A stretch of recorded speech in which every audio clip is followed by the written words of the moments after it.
Um dia histórico para o Ceará. As águas da transposição do Rio São Francisco chegaram finalmente ao cinturão das águas na barragem de Jati, no Cariri cearense. As comportas liberando as águas do eixo norte do projeto de integração do Rio São Francisco foram acionadas no final da manhã de hoje pelo ministro Rogério Marinho, no município de Jati, dando início aos testes do sistema hídrico Cinturão das Águas, que vai levar água até o açude Castanhão. O Ceará, para nós, é emblemático. Essa obra começa em 2005 e agora, em 2020, 15 anos depois, conseguimos chegar no mês de junho com a presença do presidente aqui em Jati. A partir de Jati, as águas serão repartidas tanto para o Cinturão das Águas, que é o que nós acionamos agora, né, que esse trecho de 53 quilômetros até o Rio Jaguaribe, né, que vai permitir que haja finalmente segurança hídrica em toda a região metropolitana de Fortaleza. São mais de 300 quilômetros. A água começou a correr pelo canal do Cinturão, que aparece em cor laranja. No município de Missão Velha, também no Cariri, entra no Riacho Seco, depois no Rio Salgado, representados pela cor verde. E assim chegam ao Jaguaribe, até o destino que é o Castanhão. A previsão é que esse percurso seja feito em cerca de 4 meses. O sistema vai garantir segurança hídrica a 4.500.000 pessoas da região metropolitana de Fortaleza. A prioridade dela é o abastecimento humano. Então, o uso da água do canal, do rio, vai ser prioritariamente para o consumo humano das cidades e das comunidades. Já em Iguatu, na região Centro-Sul, o ministro participou da entrega das chaves de novas moradias para famílias de baixa renda. Os investimentos do governo federal somente aqui em Iguatu, com a construção do conjunto habitacional, somam mais de 65 milhões de reais. A entrega dos apartamentos está acontecendo de forma gradual. Uma boa notícia nesta semana para a cadeia produtiva cearense. Indicadores da indústria, comércio e serviços mostraram que a economia no Ceará começou a reagir ao plano de retomada iniciado em junho. Há pouco mais de um mês, Fortaleza estava assim, mas agora já voltou a ficar assim. O Erivelton não via a hora de voltar para a loja em que ele trabalha no centro e sentiu falta também do lazer fora de casa com a família. Nós voltamos a sair mais, consumir mais, porque a gente já está mais confiante, que conta que o coronavírus aqui em Fortaleza já está bem menor a taxa, né? Com a redução do isolamento, o trabalhador voltou ao batente seguindo protocolos de saúde. Passou a circular e a comprar mais. Em junho, as vendas do comércio varejista no estado cresceram 29% na comparação com maio. Mas os bons resultados não se limitam ao primeiro mês de retomada. A recuperação esperada pelo comércio para outubro começou mais cedo. Os meses de julho e agosto surpreenderam o setor. No Dia dos Pais, as vendas cresceram 5%. Além do retorno ao trabalho, o pagamento de benefícios como o auxílio emergencial e o saque do FGTS tem ajudado a economia local a recuperar o fôlego. Essa renda social, esses R$600, R$1.000 e poucos reais que o governo federal está pagando, isso está dando uma influência diretamente nas vendas, principalmente a gente observa naqueles setores da economia onde aquelas pessoas estão, né, onde elas estão sitiadas, onde elas estão morando. E se o comércio vende mais, as fábricas também aceleram o passo. A produção industrial cearense cresceu 39% na passagem de maio para junho. Com mais gente trabalhando, o consumo de serviços também avançou e até o turismo voltou a crescer. Mas é preciso considerar que o resultado é comparado ao mês de maio, quando o isolamento ainda era mais rígido. O setor de serviços é o principal setor da economia cearense com participação acima de 76% do valor adicionado do PIB. Todavia, na comparação com o ano de 2019, a gente obteve quedas expressivas, como resultado natural do processo de isolamento social. Enquanto as lojas físicas sofreram um forte impacto negativo com a pandemia, o e-commerce, que é o comércio eletrônico, foi no caminho inverso. E mesmo com a retomada gradual das vendas presenciais, a tendência é que os negócios online se fortaleçam ainda mais. Seu Luciano teve medo de ver a crise do coronavírus botar um ponto final no seu negócio. Quando teve que parar de abrir a barraca de produtos naturais na beira-mar, ele quase pensou que não teria mais jeito. A gente pensou que ia passar necessidade. Foi quando o filho dele teve a ideia de levar a barraquinha para as redes sociais. Eu vou criar uma página da barraca do Luciano, a nossa barraquinha, para ver se dava certo, né? E deu certo. No começo foi difícil. Aí depois de uns 2 meses foi melhorando. A Assim como a barraca do seu Luciano, mais empresas cearenses estão apostando nas plataformas digitais. Uma pesquisa do Sebrae mostra que 15% das micros e pequenas empresas no Ceará passaram a vender na internet por causa da pandemia.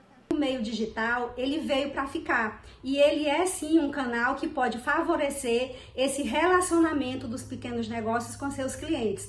Quem já apostava na alternativa aproveitou para reforçar a presença online.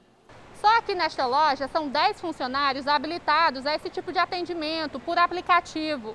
Aqui já dava para fazer as compras online antes do isolamento social. Com a pandemia, mais 4 unidades dessa mesma rede de supermercados passaram a contar com a opção.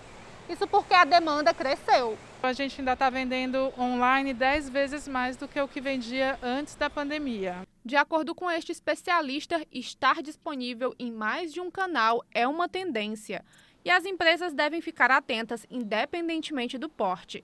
Além disso, ele pontua que é importante garantir qualidade na entrega e segurança na compra. O consumidor hoje, ele não está mais sendo um consumidor somente de loja física ou de loja virtual. O consumidor, ele interage com a empresa, interage com a marca no ambiente digital e no ambiente físico. Esta semana começou com destaque para um fato científico no interior do estado do Ceará. Pesquisadores aqui do Ceará, do Piauí e de Portugal se uniram para investigar o naufrágio de um navio afundado no século XIX no município de Acaraú. A nova operação de arqueologia subaquática ocorreu nos destroços para saber a origem da embarcação, que pode ter desaparecido com estudos da comissão científica que foi enviada por Dom Pedro II. As suspeitas são de que se trataria do iate Palpite. A operação mergulhou no sítio arqueológico a apenas 2 quilômetros da costa. Lá, os mergulhadores encontraram uma embarcação de madeira pouco conservada, mas que sobraram objetos metálicos como âncora, correntes, caldeira e muitas histórias.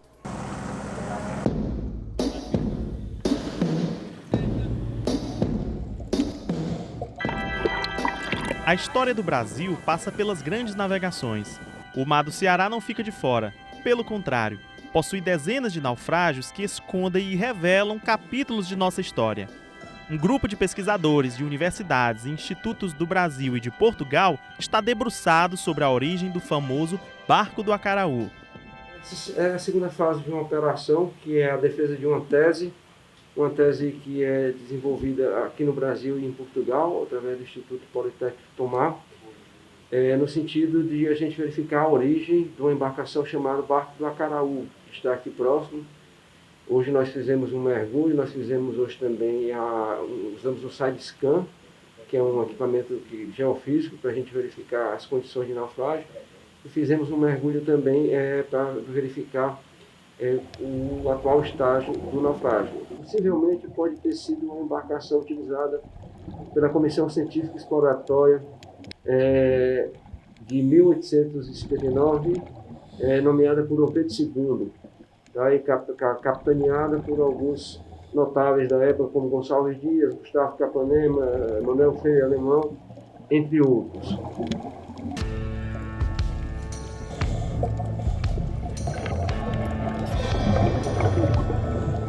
O barco, com o material da Comissão Científica Imperial, partiu de Acaraú em direção à Fortaleza, mas o mau tempo provocou seu naufrágio.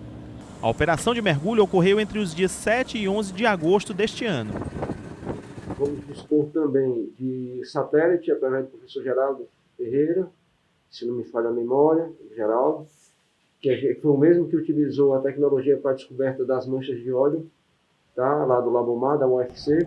Através das evidências que a gente vai encontrar no fundo do mar, a gente vai procurar entender qual é a origem dessa embarcação.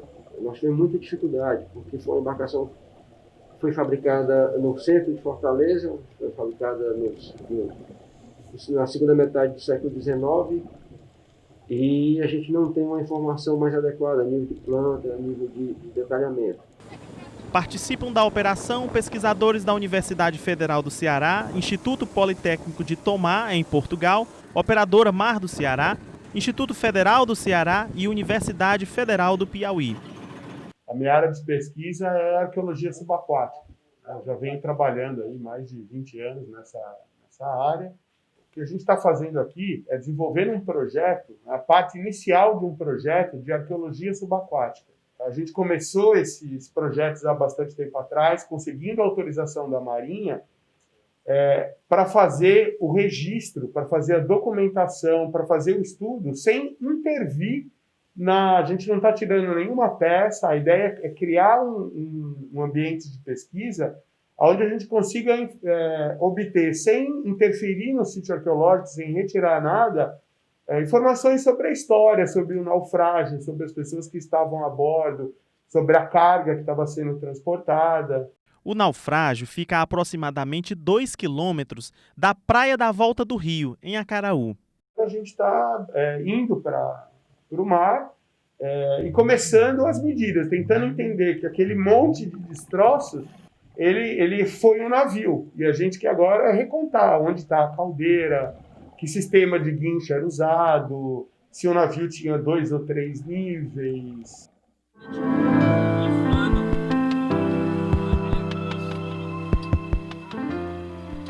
A nossa equipe também mergulhou nos destroços da embarcação e encontrou a exuberância da vida marinha, peixes de diferentes espécies e até tubarão. A gente quer um pouco mudar essa ideia de que os naufrágios do que as pessoas vinham fazendo antigamente, que era retirar as peças do naufrágio, ou para vender, ou para ter em casa. Então, o que a gente quer é trabalhar com esse público para que eles possam, em vez de tirar alguma coisa, eles possam produzir conhecimento junto com as equipes de arqueologia. De posse de todo o levantamento e das imagens tridimensionais, os cientistas irão reunir material para tentar reconstruir o modelo da embarcação e confirmar a que história ela pertence. Essa peça aqui conseguir o objetivo que normalmente a gente consegue nos nossos projetos, que é agregar a maior quantidade de cientistas, de pessoas, no sentido de produzir conhecimento. Tá? Essa é a finalidade. Contribuir com a história do Ceará, contribuir com a história do Brasil.